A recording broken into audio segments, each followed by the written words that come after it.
To stay updated with latest videos and tips, make sure to subscribe to this YouTube channel. Press the bell icon and never miss any update. This is the IELTS listening test. You will hear a number of different recordings and you will have to answer questions on what you hear. There will be time for you to read the instructions and questions, and you will have a chance to check your work. All the recordings will be played once only. The test is in 4 parts. At the end of the test, you will be given 10 minutes to transfer your answers to the answer sheet. Now turn to part 1.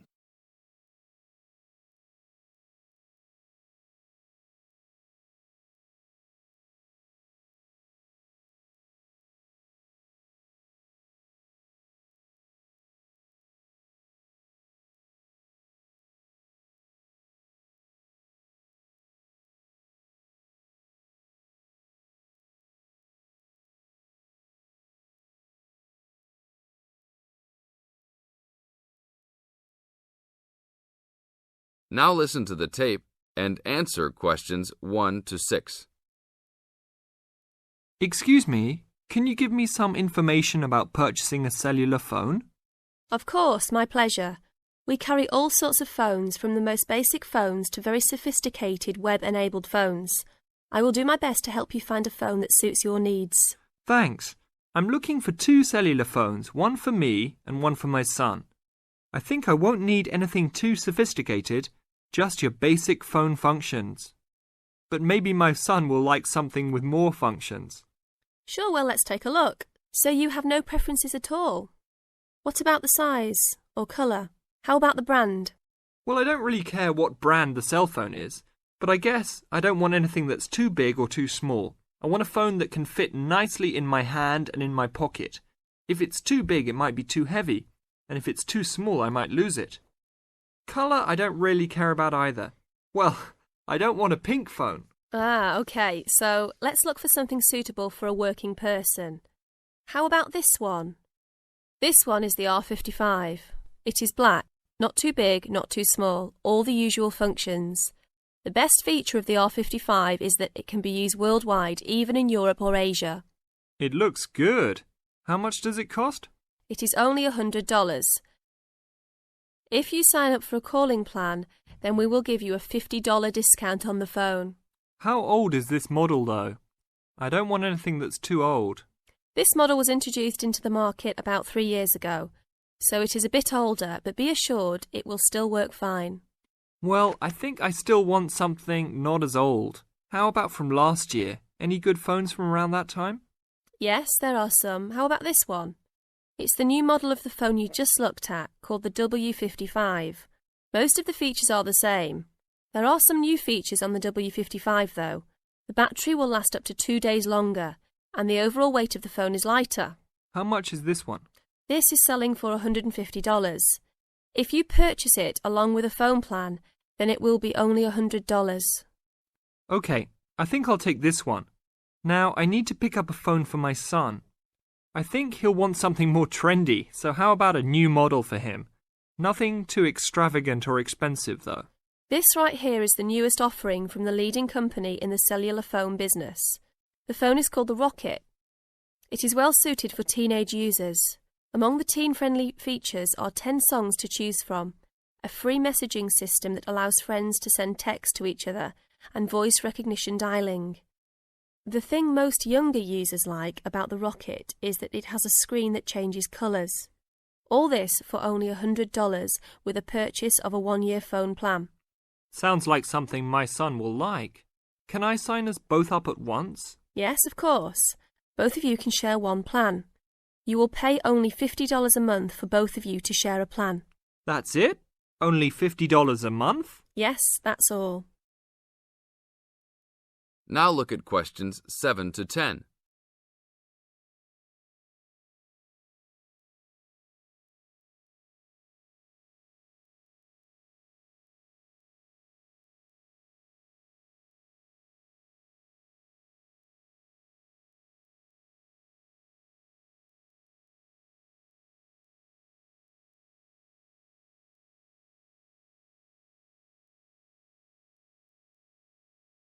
Now listen to the tape and answer questions 7 to 10. OK, I will need your information. Name and address, please. Richard Derek Jones. What's your profession? I'm an engineer. Address, please. 322 First Street, San Francisco, California. And phone number, please. 621-360-7601. Oh, sorry, that's the wrong number. 621-360-7610. How many phones do you want activated onto your plan? 2 for now. Thank you very much. Your phones will be ready in a minute. That is the end of part 1. You now have half a minute to check your answers.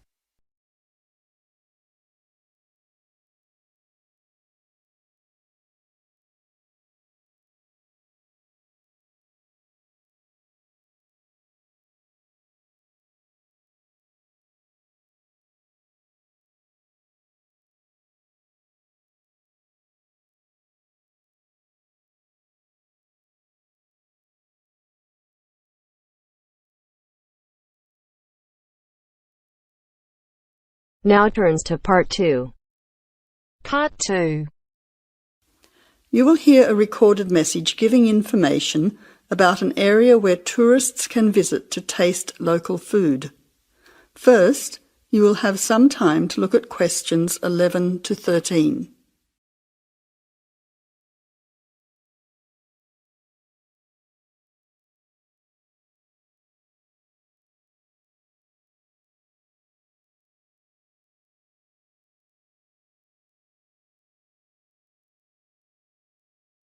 Now listen carefully to the first part of the message and answer questions 11 to 13. Welcome to the tourist information line for the Valley Food Trail. Here you will find many local food products for you to sample and buy. It is possible for you to spend as much or as little time as you want, but I suggest that you allow a full day for touring this area. Of course, there are many half-day tours available for those of you short on time. Now, it's quite a large area and stretches from Brookville to Ford Hill.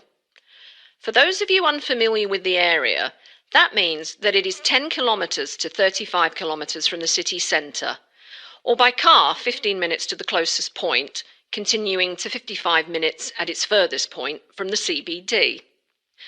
Of course, apart from food, there are many other places of interest in this area, including cafes and restaurants and galleries and studios. But I wouldn't recommend you go here to see parks and gardens. The other information lines will give you specific information related to these particular attractions. Before the final part of the message, to look at questions 14 to 20.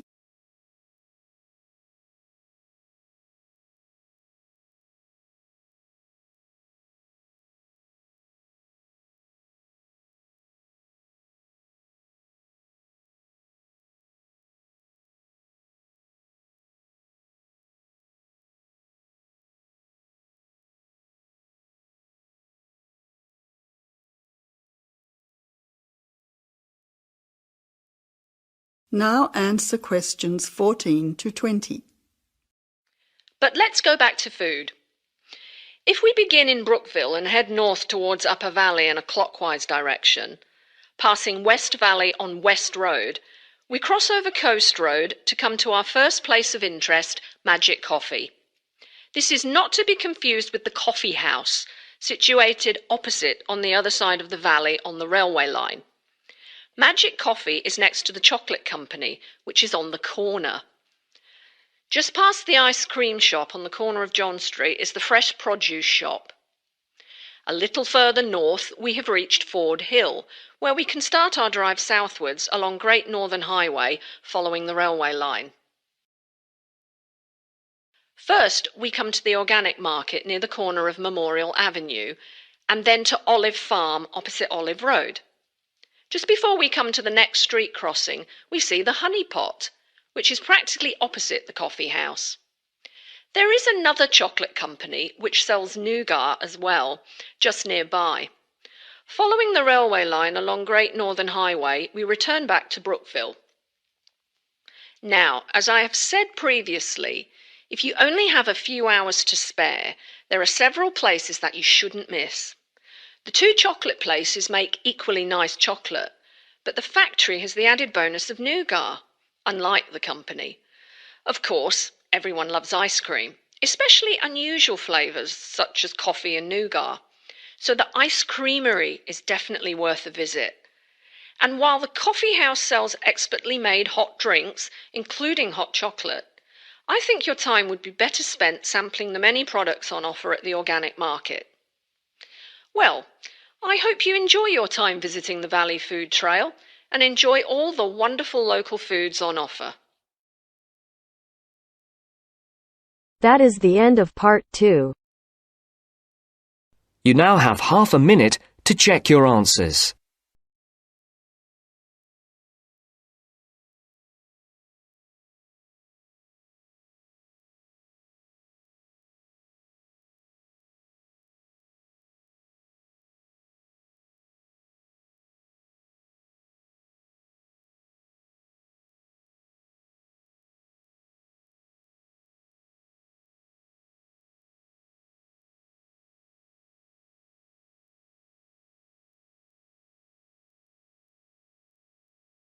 Part 3. You'll hear an introduction about canoeing. First, you have some time to look at questions 21 to 24.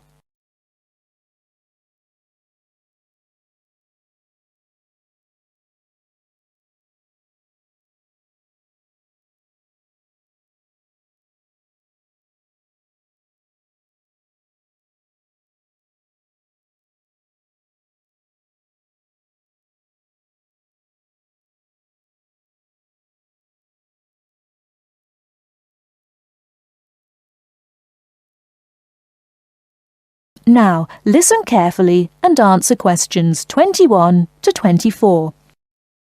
Have you imagined paddling around on a river in a small boat?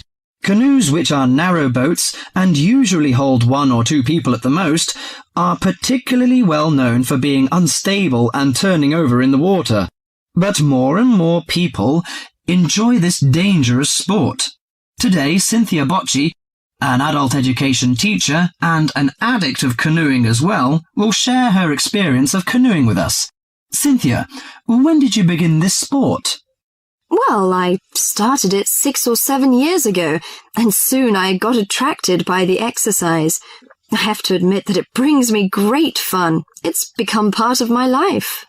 So, could you describe how you do it? At first, I think you need some like-minded friends. The friends who share the same interest with you. It's no fun at all if you canoe alone. Usually, we assemble in a parking shelter near the Island Lake Recreation Area. We pull our canoes from inside the vans, lift them from atop the cars and trucks, and attach wheels to help transport them to the shores of the lake beside the boat dock. What equipment do you need for the sport? Well, first and foremost, a canoe, of course. The price ranges from £300 to £700, depending on the material they're made from. The more you can pay, the better, really. Personally, I wouldn't look at anything under £500, but that obviously depends on your budget. You also need a hard helmet to protect yourself against rocks when you fall out of the canoe, and believe me, that is very likely to happen. Because of this, it's a must for a beginner to wear a wetsuit. Oh, bathing suits don't work really. Sometimes a life jacket is a necessity in case you fall into water and no one else is nearby. Before you hear the rest of the talk, you have some time to look at questions 25 to 30.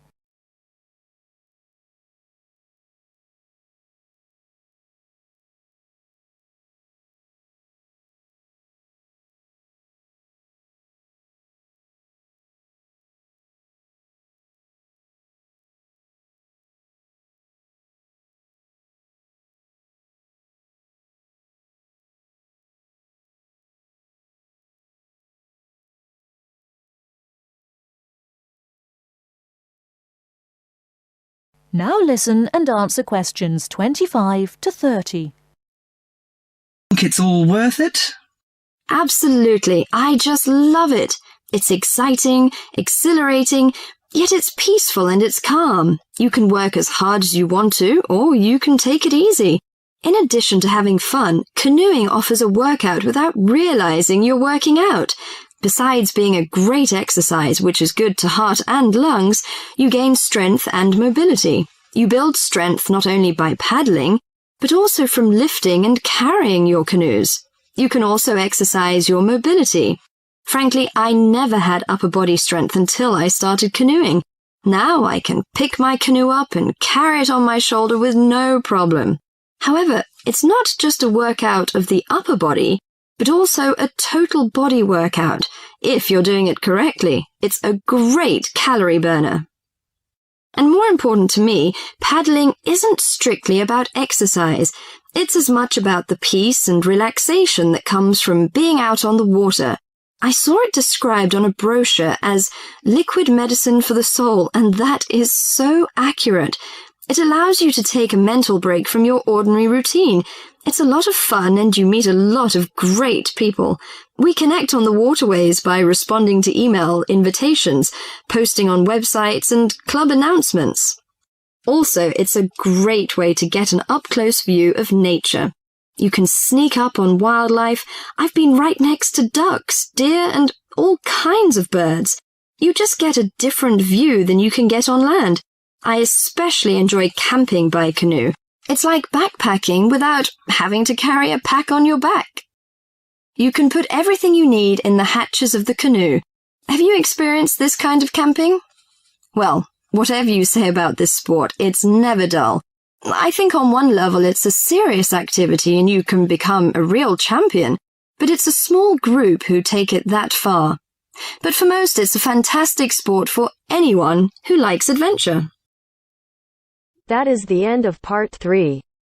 You now have half a minute to check your answers.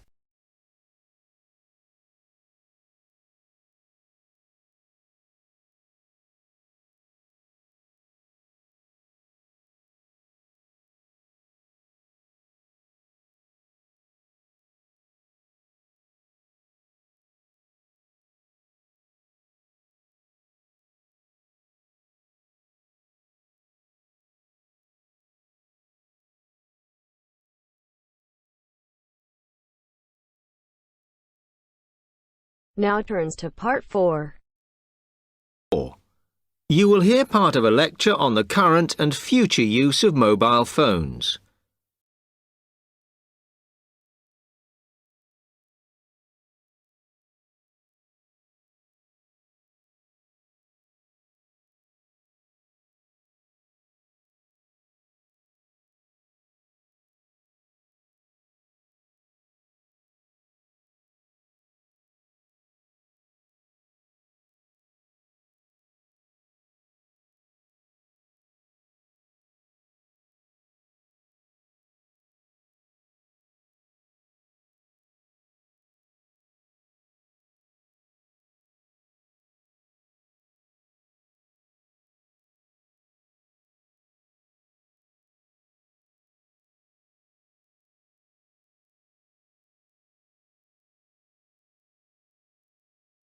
Okay, now today we're looking at changes in communication, and specifically changes that have just happened or are likely to happen in the next few years.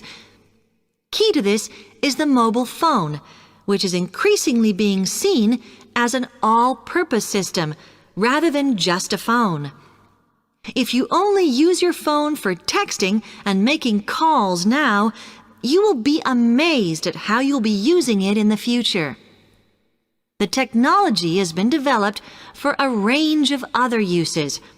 For example, phones could be used so that if you are meeting someone and they get lost, you could send them a map of your location to help them. This will save all those complicated explanations over the phone and our poor friends or colleagues trying to drive and find out where they are at the same time. And if you get bored waiting, or if you're traveling, for example, you will soon be able to see TV news on your phone as it is actually being broadcast. This means that you won't have to miss any of your favorites if you were away for a few days. Most people have got used to texting now, and young people send pictures to each other. But what is exciting is the possibility of putting music with them before you send them. And it's not all frivolous. Phones are going to become even more critical in business and education. Some recent developments have a highly practical usage. So, for example, as lecturers, we will be able to send everybody a text to let them know if lectures have been cancelled. And the new phones could have a further use in education, as well as business, as they will enable us to go to any destination, such as when we are doing a field trip, for instance, and from there to send data directly to a computer so that we can access it when we get home. This means we will no longer be limited by what the phone can store.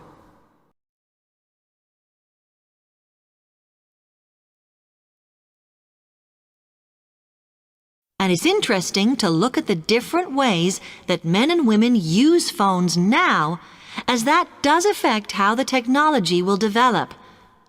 Some research has been done on how people use phones, and some of the results are surprising. One of the increasing usages of mobile phones is to get all sorts of data, such as phone numbers, the weather, train times, etc. And while there's been an attempt to set up connections with things that women might be interested in accessing, it is overwhelmingly men who do this. But what about the traditional use of a phone? To speak to people? I suppose we would predict that it is mainly women who use phones as a method of contact for friends and family, but, in fact, the genders exploit this facility equally. I've spoken about the increased business usages that phones will offer, and I suppose we would associate this usage with men.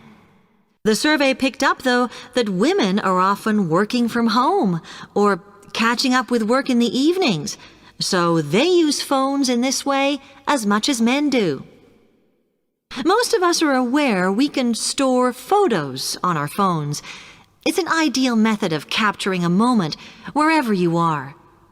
Women tend to be the group that keep photos on their phones, but it seems that men use their phones to actually take pictures much more than women do. And of course, all this knowledge affects the marketing that the companies will do in order to sell the phone. That is the end of section 4.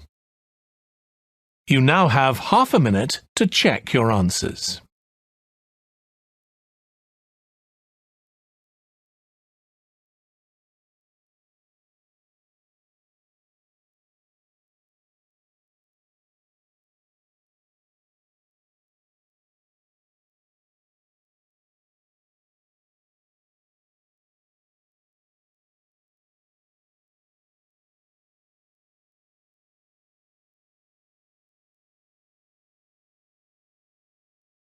That is the end of the listening test. In the IELTS test, you would now have 10 minutes to transfer your answers to the answer sheet. To stay updated with latest videos and tips, make sure to subscribe to this YouTube channel. Press the bell icon and never miss any update. Thank you for watching this video.